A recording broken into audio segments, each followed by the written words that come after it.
Erev Shabbat Shalom à tous, Shabbat Kodesh, Shabbat Parashat, Toldot. Be'ezrat Hashem, que les paroles de Torah qu'on va dire aujourd'hui soient les Ilou Nishmatam, soit pour l'élévation de l'âme de toutes les personnes dont les noms sont rappelés dans le texte sous cette vidéo.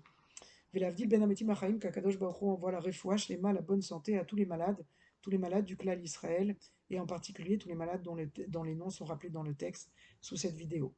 Vele Toldot Yitzhak Ben Avraham, Avraham Olid et Yitzhak. Je traduis mot à mot, et voici la descendance, ce que nous a légué Yitzhak, fils d'Avraham. Avraham, Olid et Yitzhak, Avraham a enfanté Yitzhak. Alors évidemment, il y a énormément de questions qui se posent sur le début de cette paracha, qui est une paracha magnifique, comme toutes ces parachutes du Sefer Bereshit. Dans le Pshat, c'est déjà magnifique. Et la première question qui se pose, c'est qu'on sait que la Torah, elle est avare de mots. Elle ne nous donne pas des descriptions de façon fortuite, et tout ce qui est dit à sa place, et s'il y a quelque chose qui est répété ou quelque chose qu'on sait déjà, alors ça vient pour nous expliquer autre chose. Donc il faut essayer de comprendre ici. La première chose, c'est qu'on sait que Yitzhak, c'est le fils d'Abraham. Alors pourquoi j'ai besoin, dans la première partie de ce verset, que je vais volontairement séparer en deux parties? La première partie du verset nous dit Ve'ele toldot Yitzhak ben Avraham. Et voici la descendance de Yitzhak ben Avraham. On sait que Yitzhak, c'est le fils d'Avraham. Pourquoi la Torah vient nous dire Ve'ele toldot Yitzhak ben Avraham? Ça, c'est la première partie du pasouk, du verset. Deuxième partie du pasouk, Avraham olidet Yitzhak. Avraham a mis au monde Yitzhak. Alors, déjà, on savait déjà depuis la semaine dernière que Yitzhak c'était le fils d'Avraham. On nous le répète dans la première partie de ce pasouk, Vele toldot Yitzhak ben Avraham. Yitzhak, fils d'Avraham. Alors, déjà, tu me l'as répété, mais pourquoi la deuxième partie? Alors, à quoi sert la deuxième partie de notre pasouk? Avraham olidet Yitzhak. Que Yitzhak Yitzhak est le fils que Avraham a donné naissance à Yitzhak. Donc ça, il va falloir essayer de comprendre pourquoi on nous rappelle ça. La deuxième question qu'on va poser ici, c'est de nous dire, comme on a dit, Ve'ele toldot Yitzhak ben Avraham, pourquoi j'ai besoin de nous rappeler que Yitzhak c'est le fils d'Avraham? Je le sais depuis la semaine dernière. Troisième question qui vient nous répondre en fait à la deuxième question qu'on a posée ici, il n'est pas écrit ici Ele toldot Yitzhak ben Avraham, il est écrit Ve'ele, avec un vav ribour, avec un vav qui vient nous connecter, cette première lettre de la paracha, il vient nous connecter notre paracha à ce qui est dit juste avant. C'est une règle. Quand il est écrit Ele, ça vient nous dire qu'on vient commencer quelque chose de nouveau et qu'on ne parle plus de ce qui est écrit avant.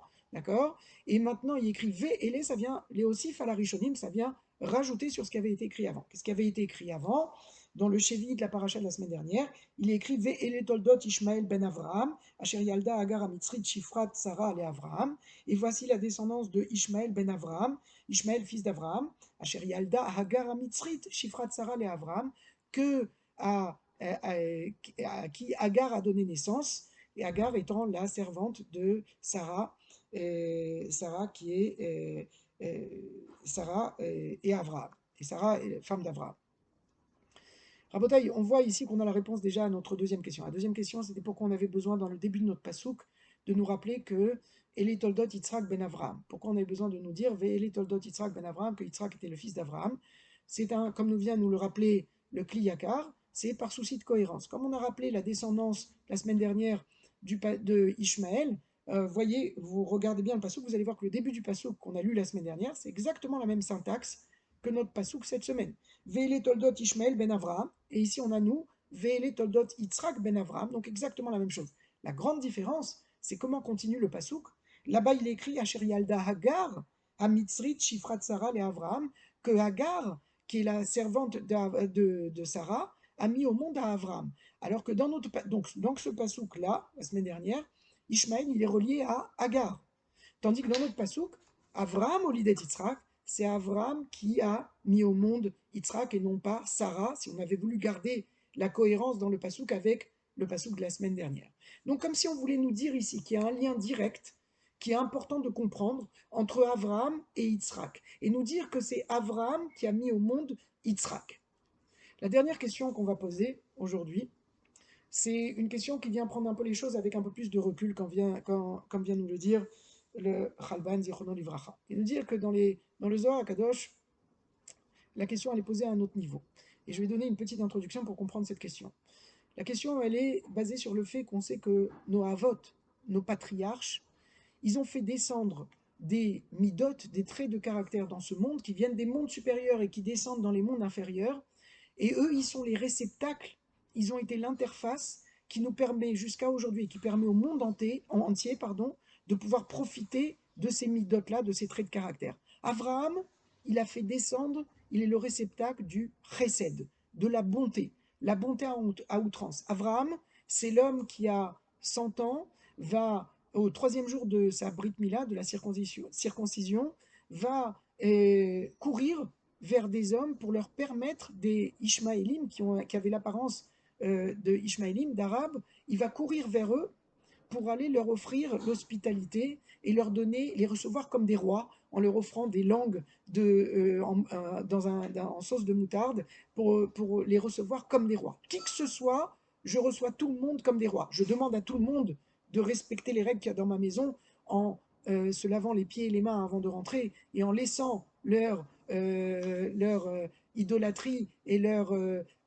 avodazara à l'extérieur de ma tente, mais une fois qu'ils sont dans ma tente, je les reçois comme des rois. Et ça, c'est la notion de Avram, Ishach Chesed, dont la tente était ouverte aux quatre points cardinaux pardon. Ça, c'est le Chesed, la bonté à outrance, c'est incarné par Avraham Avinu. Yitzhak, à l'inverse, c'est le din. Le din, c'est la rigueur, c'est ce qui est tranché, c'est on réduit les choses. On va cadrer les choses, on va mettre des gvoulottes, des limites aux choses. Ça, c'est Yitzhak. Yitzhak, c'est celui qui va dire à son père la semaine dernière, papa, assure-toi que tu m'as bien ligoté, Midat Adin, c'est dur, d'accord? Pour être sûr que quand tu vas me sacrifier, je ne vais pas bouger, je ne vais pas te faire rendre impropre, pas saoul, le korban.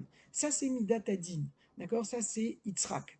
La question qui est posée par le Zohar Akadosh et qui est ramenée ici par le Talalé Chaim, le Chalban, Zichrono Livracha, c'est de dire, quand la Torah elle vient nous dire dans la deuxième partie de notre pasouk, Avraham molid et Yitzhak, Avraham a donné naissance à Yitzhak, si je viens me rapporter aux valeurs que chacun incarne, ça veut dire que le chesed, la bonté, a donné naissance à la rigueur, au din. Et ça, Rabotaï, dans le pshat, a priori, c'est très difficile à comprendre. Comment tu peux me dire que le din, c'est-à-dire que ce qui vient nous limiter les choses, qui vient être un décret qu'on prend en général comme quelque chose de difficile, quelque chose qui n'est pas bon, d'accord, quelque chose qui est péjoratif, comment je peux dire que ça a été engendré par le chesed, que Avraham, Olid et Yitzhak, le chesed, Olid est à Gvura, que le chesed, c'est lui qui a donné naissance à du din. Ça veut dire quoi que ça a donné naissance? Ça veut dire que dans tout din, l'origine du din, c'est du chesed. Et ça, Rabotaï, ça se rapporte à ce qu'on avait dit pour le tout début de l'année, si vous faites attention. Ça nous paraît déjà loin, mais Rosh Hashanah, c'est pas si loin de ce qu'on a dit. Le Yom Ad-Din, le jour du din, d'accord? Le jour où on vient être jugé.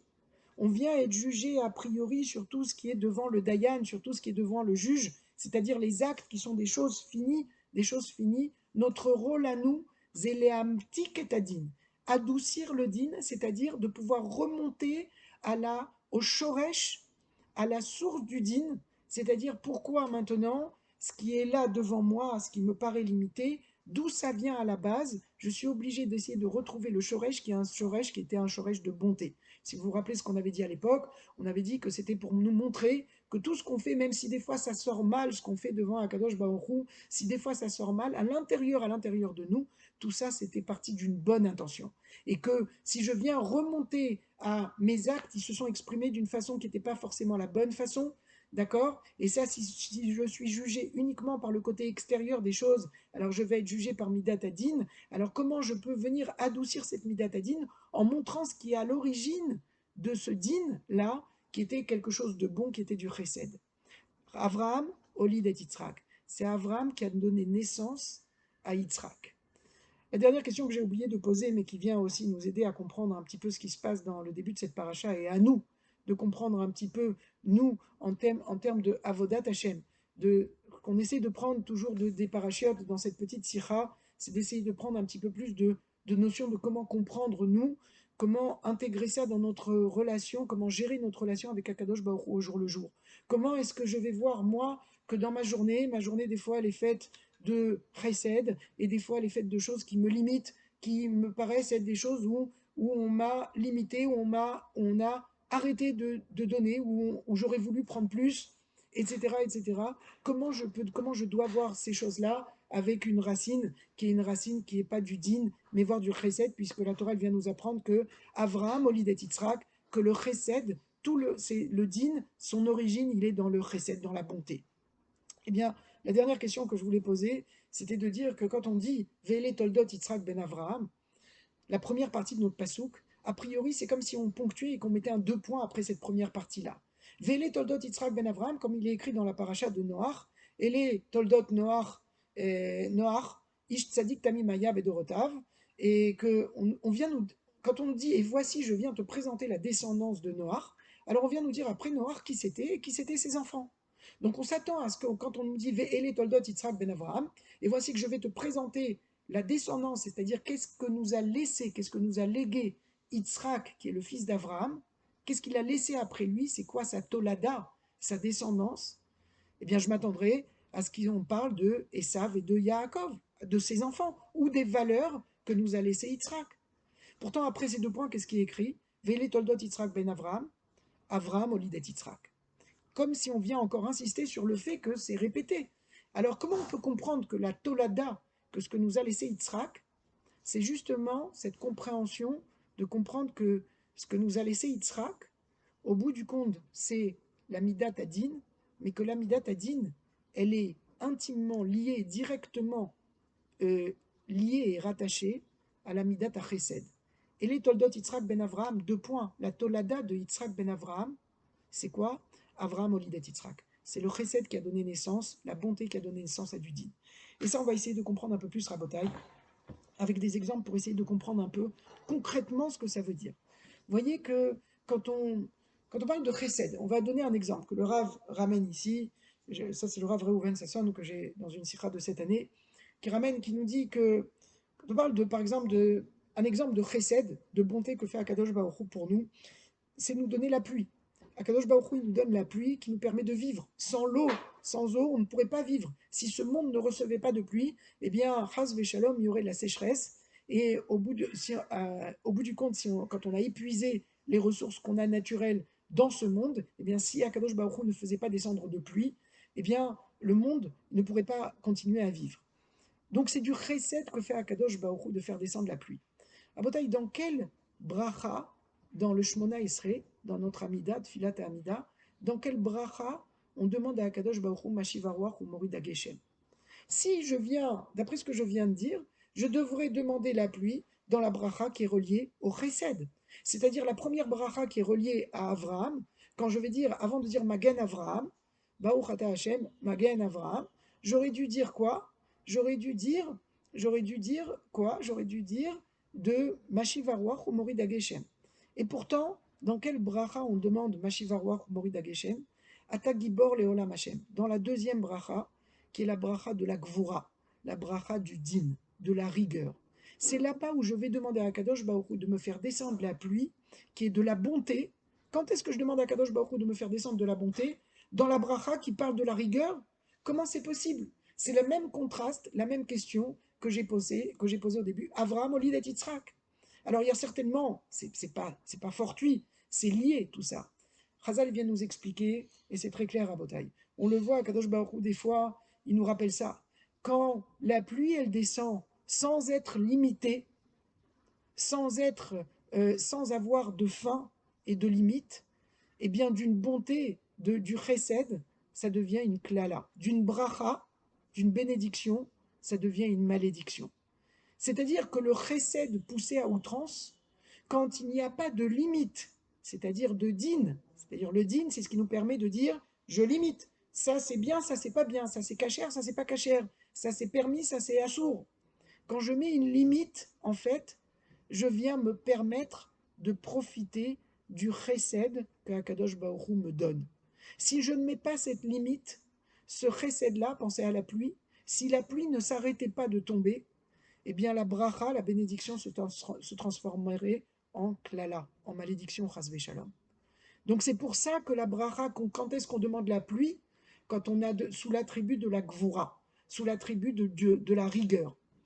C'est exactement la même notion, Rabotai, qu'on développe à chaque fois quand on dit que en or blikli. On ne peut pas profiter de la lumière sans avoir créé en bas un réceptacle pour pouvoir capter cette lumière. Un réceptacle, rabotaille, c'est quelque chose, pensez à de l'eau, c'est plus simple que de la lumière qui est un peu plus abstrait. Si de l'eau tombe maintenant, quelqu'un qui est dans le désert, qui veut recevoir de l'eau, s'il fait que tendre la main, et même si ses mains, elles sont pas recroquevillées pour justement faire un réceptacle qui a des parois qui permettent de contenir l'eau, c'est-à-dire de limiter l'eau, eh bien l'eau, si je reste mes mains comme ça, si je laisse mes mains comme ça, l'eau, elle va aller de tous les côtés et je ne vais pas pouvoir profiter de cette bonté. C'est-à-dire qu'en limitant le réceptacle, en mettant du din, en mettant des limites dans mon keli, dans mon réceptacle, je viens de pouvoir me créer un outil, un réceptacle qui vient me permettre de profiter du chesed. C'est-à-dire que la façon de profiter du chesed, Rabotai, c'est de mettre du din pour pouvoir justement limiter ça. Et donc, en d'autres termes, ça veut dire quoi? Ça veut dire que Yitzhak, il vient nous donner cette aptitude-là, il vient incarner la mida de la gvura du din, qui nous permet donc maintenant de profiter, d'avoir ce trait de caractère qui va en fait nous permettre de limiter les choses, qui va nous permettre de profiter de la mida que son père nous a donnée.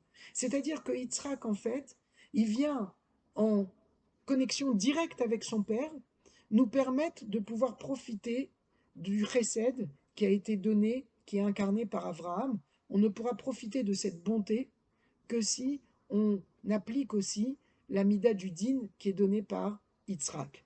Et ça, Rabotai, je voudrais vous lire ce que dit le Rav ici, parce que c'est très bien écrit, je vais vous le traduire. Nekudazo yesodit meod. Ce que je viens de dire, il nous dit que là, pour profiter, le profit, il nous dit Teluya Aanaa, Teluya Bamekabel, Yoter, Miba Mashpia, Bashefa, pardon. Il nous dit que le profit, si on veut profiter de quelque chose dans ce monde-ci, eh bien, ça dépend beaucoup plus de celui qui reçoit que de celui qui donne.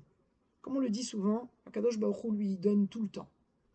Il donne tout le temps, mais est-ce que moi, je suis capable en bas d'apprécier ce qu'il nous donne? C'est-à-dire, est-ce que j'ai les kelim pour pouvoir justement gérer la bonté que nous donne Akadosh Baruch Hu? Je vais vous donner un exemple avant de lire ce que le Rav nous dit. Un exemple que le Rav Reuven Sasson dit dans une autre dracha. Il nous dit, ça ressemble à quoi? La vie, elle ressemble à quoi, Rabotai? La vie, elle ressemble à un homme qui sait écouter de la musique, qui a une oreille musicale, qui est un professionnel, qui est un musicien, qui est très sensible à la musique. Et quand il va aller dans un chouk, dans un marché où il va y avoir beaucoup de bruit de fond, et il va y avoir une musique, une mélodie en fond qui est jouée. Cette musique-là, pour une oreille musicale, pour une oreille sensible, il peut faire abstraction du bruit et écouter la musique et profiter de la musique. Maintenant, quelqu'un qui ne fait pas abstraction, qui n'est pas capable de faire abstraction du bruit, eh bien cette personne-là, il va entendre le brouhaha et peut-être une note de temps en temps. Le Rav nous dit que la vie, elle ressemble à ça, Rabotai. Akadosh Baruch Hu, tout le temps, il nous envoie de la lumière, de la bonté, de l'abondance. C'est cette belle musique, cette mélodie qui résonne en fond. Mais tout dépend maintenant pas de celui qui donne, parce que la musique, elle est là, et la musique, elle continue de jouer tout le temps, tout le temps, tout le temps. Mais est-ce que moi, j'ai l'oreille pour pouvoir, dans le brouhaha, dans tout ce qui m'arrive dans le monde, dans ma vie de tous les jours, il faut que je puisse faire le tri. Il faut que je puisse neutraliser certains bruits qui me gênent à entendre la musique. Et ça, Rabotaï, c'est que si j'ai éduqué mon oreille, ou si j'ai éduqué dans la vie de tous les jours la façon dont je dois regarder, si j'apprends les lois de la Torah, si je me mets des limites, si je regarde ce que je dois regarder, si je ne regarde pas ce que je ne dois pas regarder, si je dis ce que je dois dire et si je ne dis pas ce que je ne dois pas dire, la même chose pour écouter, pour toutes nos portes, pour tous nos sens, eh bien je vais commencer à affiner mes sens et à pouvoir être perceptible, à percevoir des choses que dans ce brouhaha, je suis incapable de percevoir. Je peux percevoir ces choses-là, qui sont du chesed, à outrance, que si j'ai mis du din, que si j'ai aiguisé mes sens, que si j'ai mis des limites, pour des règles qui me permettent de comprendre comment ce monde il doit agir, il agit et comment moi je dois agir dans ce monde. Et donc le Rav de nous dire האדם צריך להבין שאין ההנאה תלויה רק באיכות השפע. La hana, le profit pour pouvoir profiter, il faut qu'un homme y comprenne que ça ne dépend pas de la qualité de ce qui descend d'en haut.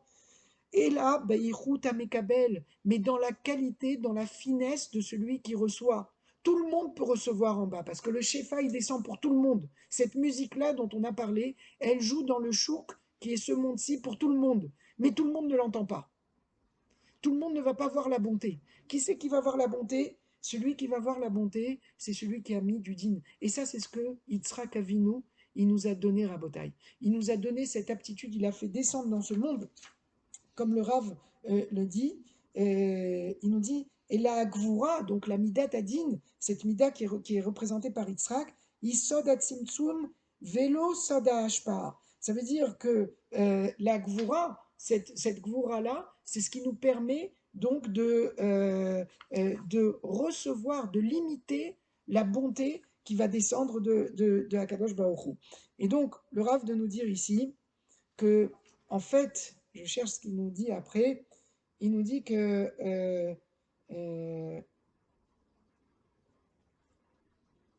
oui, que, voilà, que, je vais vous le retrouver, excusez-moi une seconde,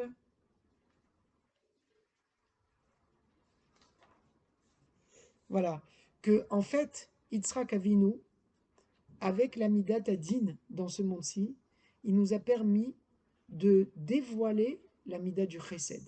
C'est-à-dire qu'il nous a donné l'outil, maintenant, avec cette Mida-là, ce trait de caractère qui est incarné par Yitzhak, on a maintenant les outils pour pouvoir limiter les choses et pouvoir profiter du Chesed.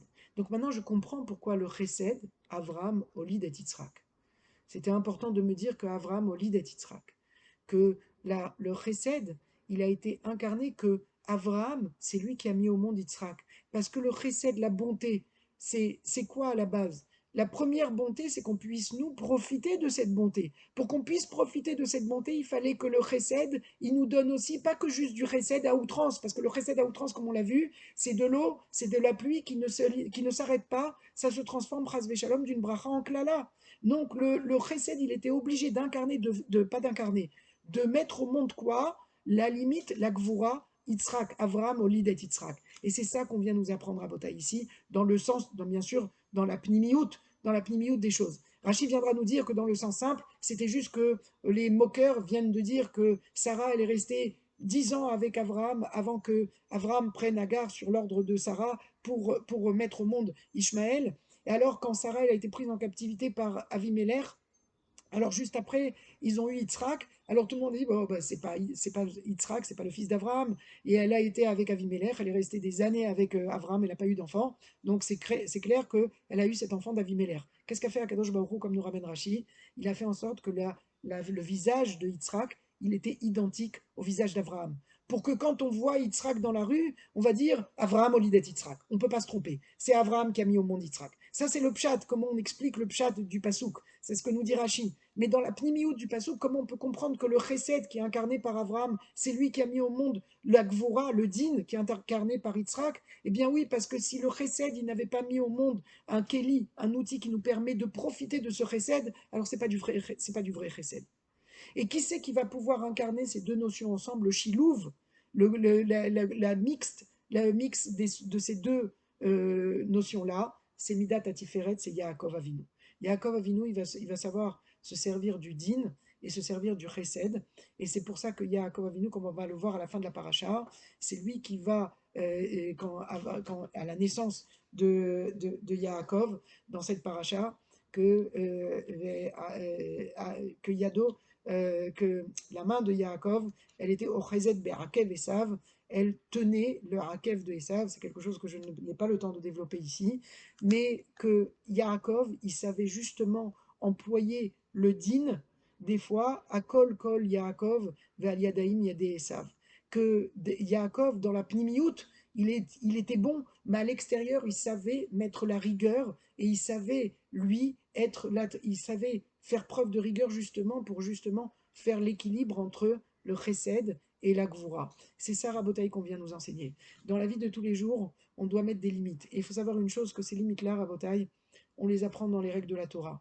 On les apprend en doucement, doucement, en venant comprendre que tout ce qui nous arrive, au bout du compte, on comprend, et bien sûr, il y a des choses que Dieu nous préserve des épreuves, mais que quand il arrive à quelqu'un des épreuves, et on ne parle pas forcément d'épreuves très très douloureuses, mais même des petites choses qui peuvent le contrarier, alors il faut que la personne elle se rappelle que dans cette épreuve-là, d'accord, dans ce dîn-là, il y a quelque chose qui est l'origine de ce dîn-là, c'est du chesed. Et il faut aller chercher l'origine de ça parce que c'est Avraham, Molidat Yitzhak.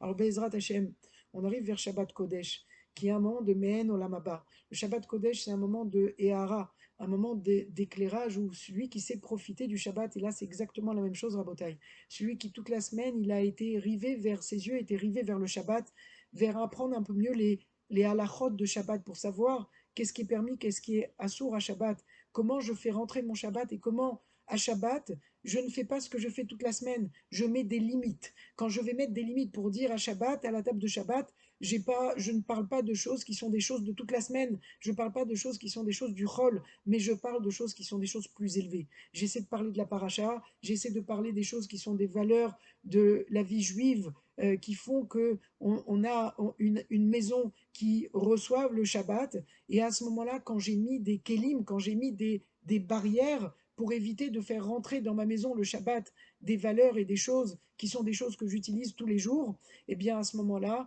je peux profiter du chesed de la lumière. J'ai créé un kéli pour profiter de cette lumière-là, et je peux, et cette lumière-là qui descend, et la Neshama Yetera qui descend le Shabbat. Je vous souhaite à tous un excellent Shabbat. Shabbat Shalom Uvorach, Bruchim Tiyu.